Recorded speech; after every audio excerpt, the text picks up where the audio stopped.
నమస్తే, welcome to yo-yo TV. తాము అధికారంలోకి వస్తే 100 రోజుల్లో 6 గ్యారంటీలను అమలు చేస్తామని ఎన్నికల ముందు కాంగ్రెస్ చెప్పింది. అయితే ఈసారి అసెంబ్లీ ఎన్నికల్లో కాంగ్రెస్ గెలిచి ప్రభుత్వాన్ని ఏర్పాటు చేసింది. ఈ నేపథ్యంలో 100 రోజుల్లో 6 గ్యారంటీల అమలుకు శ్రీకారం చుట్టింది. ఇప్పటికే కొన్ని పథకాలు అమలవుతుండగా తాజాగా గృహజ్యోతిపై కసరత్తును ప్రారంభించింది. గృహజ్యోతి స్కీమ్ కోసం తెలంగాణ ప్రజలంతా ఎదురు చూస్తున్నారు. ఈ తరుణంలో ఈ స్కీమ్ లో అర్హుల ఎంపికకు సంబంధించిన కీలక ఉత్తర్వులను రాష్ట్ర ఇంధన శాఖ జారీ చేసింది. 200 యూనిట్ల ఉచిత విద్యుత్ పథకానికి తెలంగాణ ప్రభుత్వం ఆధార్ను తప్పనిసరి చేసింది. గృహజ్యోతి స్కీమ్ ద్వారా ఉచిత కరెంటు పొందాలని అనుకునే వారు ముందుగా బయోమెట్రిక్ విధానంలో ఆధార్ ధృవీకరణ పూర్తి చేయాలని స్పష్టం చేసింది. విద్యుత్ సిబ్బంది ద్వారానే ఈ ప్రక్రియను పూర్తి చేస్తామని వెల్లడించింది. లబ్ధిదారులు తమ పేర్లు నమోదు చేయించుకోవాలంటే ఇంటి కరెంట్ కనెక్షన్ ఎవరి పేరుతో ఉందో వారి ఆధార్ కార్డును విద్యుత్ సిబ్బందికి అందించాల్సి ఉంటుంది.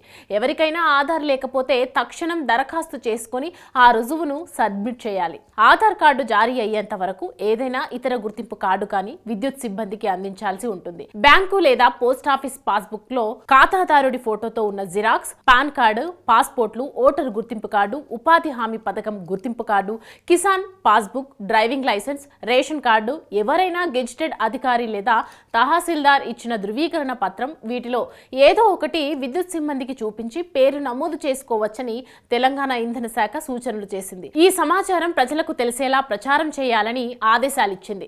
ఆధార్ ధృవీకరణ పొందాలంటే బయోమెట్రిక్ పరికరాలతో వేలిముద్ర లేదా ఐరిస్ స్కాన్ చేయాలి. డిస్కంలే ఇందుకోసం ఏర్పాట్లు చేయాల్సి ఉంటుంది. పరికరాలు పనిచేయకపోతే ఆధార్ నంబరును నమోదు చేయగానే దాని యజమాని సెల్ ఫోన్కు వచ్చే ఓటీపీ ద్వారా ధృవీకరించాలి. ఒకవేళ ఇది కూడా సాధ్యం కాకపోతే ఆధార్ కార్డుపై ఉండే క్యూఆర్ కోడ్ను స్కాన్ చేసి వివరాలు తెలుసుకోవాలి.